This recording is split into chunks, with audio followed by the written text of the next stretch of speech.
Você já sentiu isso? A paralisia gélida que antecede uma decisão crucial. Aquele peso invisível que se instala no peito, sussurrando: e se eu errar? Na tapeçaria da existência, somos tecelões de nossos próprios caminhos, mas cada fio que escolhemos parece carregar o peso de um destino imutável. Um emprego, um relacionamento, uma mudança de cidade. Cada escolha, um abismo de possibilidades. E o medo? O medo de escolher errado. Ele nos consome, nos acorrenta, nos faz hesitar na soleira de cada novo amanhecer. Mas e se eu lhe dissesse que a sabedoria ancestral, aquela que ecoa em páginas milenares, oferece uma perspectiva radicalmente diferente? Uma que não anula a escolha, mas redefine a própria ideia de erro? Para desvendar esse mistério, precisamos viajar no tempo, lá onde as dunas do deserto ainda guardavam segredos e a voz de Deus se fazia ouvir em trovões e sussurros. Pense em Abraão, um homem já avançado em anos, com uma vida estabelecida, suas raízes fincadas em Ur dos Caldeus. De repente, uma voz, uma ordem que desafiava toda a lógica, toda a segurança. Sai da tua terra, da tua parentela e da casa de teu pai, para a terra que eu te mostrarei. Gênesis 12:1. Não havia mapa, não havia GPS, não havia um painel de avaliação de risco. Apenas uma promessa velada e a vastidão do desconhecido. O que você faria? A maioria de nós talvez argumentaria, pediria mais detalhes, um plano B, talvez até um plano C. Mas Abraão, ele simplesmente foi, sem saber para onde, sem saber o que encontraria. Apenas a certeza de uma voz e a fé em um propósito maior. Séculos depois, o escritor da carta aos Hebreus olharia para trás e descreveria essa cena com precisão cirúrgica. Pela fé, Abraão, sendo chamado, obedeceu, saindo para um lugar que havia de receber por herança, e saiu sem saber para onde ia. Hebreus 11:8. Observe que o texto não diz que Abraão saiu sabendo, diz que ele saiu obedecendo. A fé aqui não é a ausência de incerteza, é o movimento em direção ao chamado, mesmo quando o destino permanece oculto. Essa é a essência do que chamamos de ansiedade de decisão, não é? Aquele pavor de dar o primeiro passo sem ter todas as respostas. Abraão não tinha as respostas, ele tinha a fé. Mas não uma fé cega, simplista. Era uma fé que se manifestava na ação, na disposição de mover-se, mesmo na incerteza. Ele não esperou por um sinal inequívoco gravado em pedra. Ele ouviu e obedeceu, confiando que o caminho se revelaria passo a passo. Mas a história de Abraão não é a única a nos desafiar. Pense em Moisés, um homem que após 40 anos no deserto, pastoreando ovelhas, ouve uma voz de uma sarça ardente. Agora, pois, vem, e te enviarei a Faraó, para que tires o meu povo, os filhos de Israel, do Egito. Êxodo 3:10. Moisés, o gago, o homem que fugiu do Egito por medo, agora é chamado para enfrentar o Faraó, a maior potência da época. A ansiedade de decisão aqui se manifesta em uma série de objeções nascidas da autodesvalorização, não da dúvida sobre Deus, mas da dúvida sobre si mesmo. Quem sou eu para ir ao Faraó? Eles não me ouvirão. Nunca fui homem de palavra fácil. Ele não questiona a capacidade de Deus, questiona a própria aptidão, a própria voz, a própria história. Sua hesitação é quase palpável. Mas Deus não lhe dá um plano detalhado de como as pragas aconteceriam ou como o Mar Vermelho se abriria. Ele lhe dá uma promessa: eu serei contigo. A promessa de Deus não é um mapa, mas uma presença. Não é a garantia de um caminho sem obstáculos, mas a certeza de uma companhia constante, mesmo quando o caminho se torna intransitável. O medo de errar, muitas vezes, é o medo de estar sozinho no erro, de ser o único responsável pelo desastre. Mas e se a decisão, por mais complexa que seja, for apenas um convite para experimentar a fidelidade de algo maior do que nós mesmos? O Antigo Testamento está repleto dessas narrativas, onde a incerteza é o pano de fundo para a manifestação da fé. Mas o que isso significa para nós hoje, em um mundo saturado de informações e opções, onde a cada clique somos bombardeados com melhores escolhas, investimentos perfeitos e caminhos garantidos para a felicidade? Essa avalanche de certezas, paradoxalmente, alimenta nossa ansiedade de decisão. Quanto mais opções temos, mais tememos errar, pois o espectro do poderia ter sido nos assombra. E é exatamente nesse ponto que o apóstolo Paulo, escrevendo de uma prisão em Roma, nos oferece um antídoto surpreendente. Não estejais inquietos por coisa alguma. Antes, as vossas petições sejam em tudo conhecidas diante de Deus, pela oração e súplicas, com ação de graças. E a paz de Deus, que excede todo o entendimento, guardará os vossos corações e os vossos sentimentos em Cristo Jesus.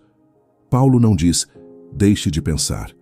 Diz, traga a ansiedade para o diálogo com Deus. A oração aqui não é evasão da realidade. É uma forma de processar a incerteza na presença daquele que a conhece integralmente. Mas voltemos ao cerne da questão. O que a Bíblia nos ensina sobre tomar decisões? Não é uma cartilha com respostas prontas. É uma filosofia de vida, uma maneira de encarar a existência. Em Provérbios capítulo 3, versos 5 e 6 lemos: confia no Senhor de todo o teu coração, e não te estribes no teu próprio entendimento. Reconhece-o em todos os teus caminhos, e ele endireitará as tuas veredas. Essa passagem é um convite à rendição, não à passividade. É um reconhecimento de que nossa compreensão é limitada e que há uma sabedoria maior operando nos bastidores da vida. E o salmista, sabendo que essa caminhada exige orientação concreta a cada passo, nos lembra: lâmpada para os meus pés é a tua palavra e luz para o meu caminho. A palavra não ilumina a estrada inteira de uma só vez. Ilumina o passo que está diante de nós, convidando-nos à confiança progressiva. O não te estribes no teu próprio entendimento não é um conselho para desligar o cérebro. Pelo contrário, é um convite para usar a inteligência, a razão, mas com a humildade de saber que ela tem limites. E é aqui que Tiago, o irmão de Jesus, oferece o passo mais prático de toda a Escritura. E se algum de vós tem falta de sabedoria, peça-a a Deus, que a todos dá liberalmente e não o lança em rosto, e ser-lhe-á dada. Tiago 1:5. Perceba, não é um convite à especulação solitária, mas à petição direta. Antes de analisar planilhas, antes de pedir a opinião de todos, pergunte a Deus. A sabedoria, segundo Tiago, não é um dom reservado aos iluminados. É uma dádiva disponível a qualquer pessoa que a peça com fé. O reconhece-o em todos os teus caminhos sugere uma postura de constante diálogo, de busca por alinhamento, não apenas em grandes encruzilhadas, mas no cotidiano, nas pequenas escolhas que moldam quem somos. E então chegamos ao Novo Testamento, a figura central que redefine toda a nossa compreensão sobre propósito e caminho, Jesus de Nazaré. Sua vida foi uma série de decisões que desafiaram as expectativas da época. Ele não escolheu o caminho do poder político, da ostentação religiosa ou da riqueza material. Ele escolheu o caminho do serviço, da renúncia, da entrega. E mesmo em momentos de extrema angústia, como no Getsêmani, sua oração ressoa. Todavia, não se faça a minha vontade, e sim a tua. Essa não é uma oração de passividade. É uma oração nascida de uma agonia profunda. O próprio texto de Lucas registra que o suor de Jesus era como se fossem grandes gotas de sangue que caíam por terra. Lucas 22:44. E, ao mesmo tempo, de uma confiança inabalável. Jesus não foi poupado da angústia que precede a escolha mais difícil. Ele experimentou a plenitude da condição humana, sendo tentado em tudo à nossa semelhança. Mas sua decisão final foi alinhar-se com um propósito que transcendia o próprio sofrimento.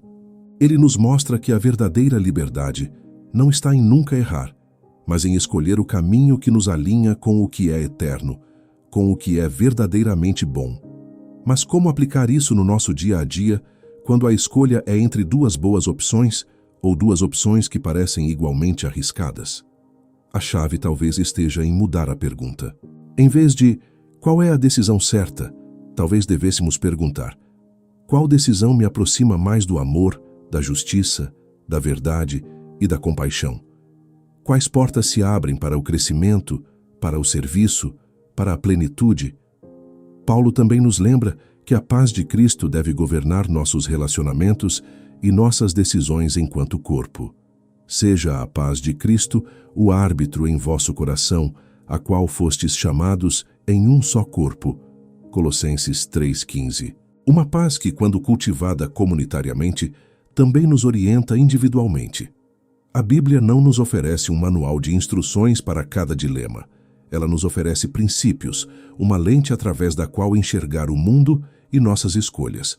Em Romanos 12:2, o apóstolo Paulo nos exorta: não vos conformeis com este século, mas transformai-vos pela renovação da vossa mente, para que experimenteis qual seja a boa, agradável e perfeita vontade de Deus. A boa, agradável e perfeita vontade de Deus não é uma linha reta, um destino pré-determinado que se perde ao primeiro desvio. É um processo, uma jornada de constante transformação da mente. É aprender a discernir, a testar, a experimentar. É um convite a uma vida de experimentação guiada, onde determinados erros, não os morais, que exigem arrependimento e correção, mas as escolhas subótimas, os caminhos menos eficientes, tornam-se oportunidades de aprendizado e não becos sem saída. Existe uma distinção importante aqui. A Bíblia leva o pecado a sério, não o minimiza. Mas ela também não condena a quem erra no processo de buscar o bem. É exatamente essa distinção que liberta, e ainda assim, a chamada à santidade permanece viva. Sede santos porque eu sou santo. 1 Pedro 1,16. Não é uma meta que nos esmaga pela perfeição imediata, mas um horizonte que nos orienta no crescimento contínuo. E a grande notícia é que nessa jornada imperfeita, todas as coisas contribuem juntamente para o bem daqueles que amam a Deus, daqueles que são chamados segundo o seu propósito. Romanos 8:28. Essa promessa não é uma licença para a negligência moral, é a garantia de que, mesmo quando a escolha não foi a mais sábia, Deus é capaz de reescrever nossa história dentro de um propósito maior. Os desvios não são o fim do mapa, são partes da jornada que o próprio cartógrafo conhece de antemão. Pense em Pedro, o discípulo impulsivo, cheio de boas intenções, mas que muitas vezes falhou. Negar Jesus no pátio do sumo sacerdote não foi uma escolha subótima, foi uma falha moral grave, que exigiu lágrimas amargas e um processo real de restauração. Mas esses fracassos não o desqualificaram para sempre. Pelo contrário, eles o moldaram, o amadureceram. A história de Pedro nos lembra que a jornada da fé não é sobre perfeição imediata, mas sobre persistência e santificação progressiva, sobre a capacidade de se levantar após a queda, de receber perdão, de aprender com as experiências e de continuar buscando o propósito maior. O medo de errar muitas vezes nos impede de tentar, mas a narrativa bíblica nos encoraja a ousar, a dar o passo, mesmo com o coração palpitante.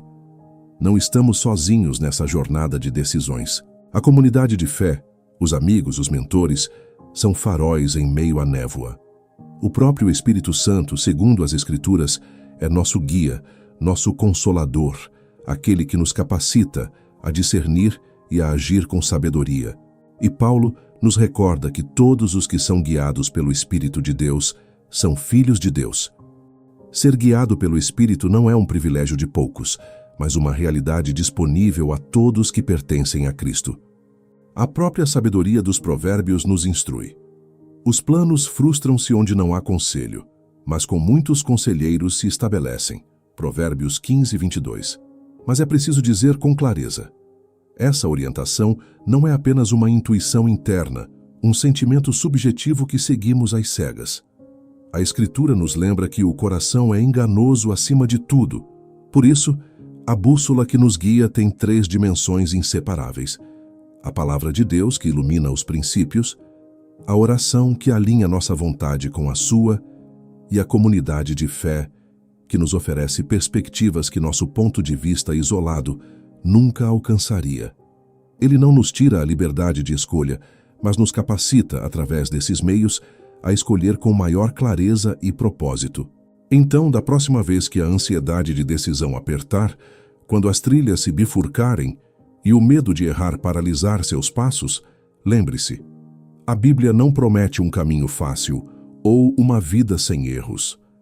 Ela promete uma presença constante, uma sabedoria que transcende a nossa, e a certeza de que até mesmo os desvios serão trabalhados por aquele que prometeu que todas as coisas contribuem para o bem dos que o amam. A verdadeira liberdade não está em evitar o erro, mas em abraçar a jornada, ancorada na palavra, sustentada pela oração, acompanhada pela comunidade, e na promessa de que, em todos os seus caminhos, Ele estará contigo. A decisão, no final das contas, é um convite para aprofundar sua fé, para exercitar sua coragem e para descobrir a cada passo a fidelidade daquele que te guia. Não tema o erro. Tema a inércia, a paralisia, a vida não vivida. A vida é um presente, uma série de escolhas que nos moldam.